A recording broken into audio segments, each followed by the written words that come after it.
ఉద్యోగం అయితే వచ్చింది, అక్కడికి వెళ్ళిన తర్వాత సమస్యలే సమస్య, టెన్షన్సే టెన్షన్స్, పక్కడితో గొడవ, ముందోడితో గొడవ, ఇటుపక్కోడితో గొడవ. నువ్వు కష్టపడుతున్నా, నమ్మకంగా ఉద్యోగం చేస్తున్నా, ఎవరో ఒకళ్ళు ఏదో ఒక మాట అంటూ ఉంటారు, ఏదో విధంగా నీ మీద నింద వేస్తూ ఉంటారు. పైన బాస్ నిన్ను అపార్థం చేసుకుంటాడు.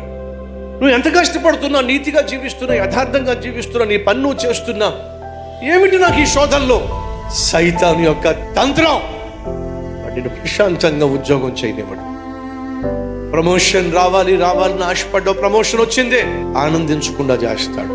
ఆ ప్రమోషన్ని అనుభవించకుండా చేస్తాడు. గర్భఫలం అని చెప్పి నువ్వు ఎంతో ఆశపడితే దేవుడు కనికరించి గర్భఫలాన్ని ఇచ్చిన తర్వాత, బిడ్డ పుట్టిన తర్వాత సైతాన్ ఏం చేస్తాడో తెలుసా?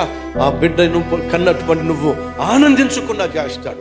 ఏదో ఒక అనారోగ్యాన్ని తీసుకొస్తాడు, ఏదో ఒక ఇబ్బందిని తీసుకొస్తాడు.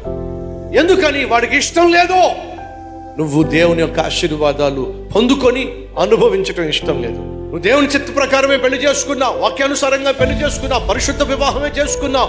అమ్మయ్య, దేవుని చిత్తానుసారమైన భర్త దొరికాడు, భార్య దొరికింది, ఇద్దరు చిలక గోరింకల్లా ఉన్నారు, వివాహం జరిగింది. మొదలవుతుంది అత్త ద్వారానో, ఆడపడుచు ద్వారానో, మామ ద్వారానో, తమ్ముడు ద్వారానో, లేదా భార్య ద్వారానే, భర్త ద్వారానే మనస్పర్ధలు మొదలైపోతాయి.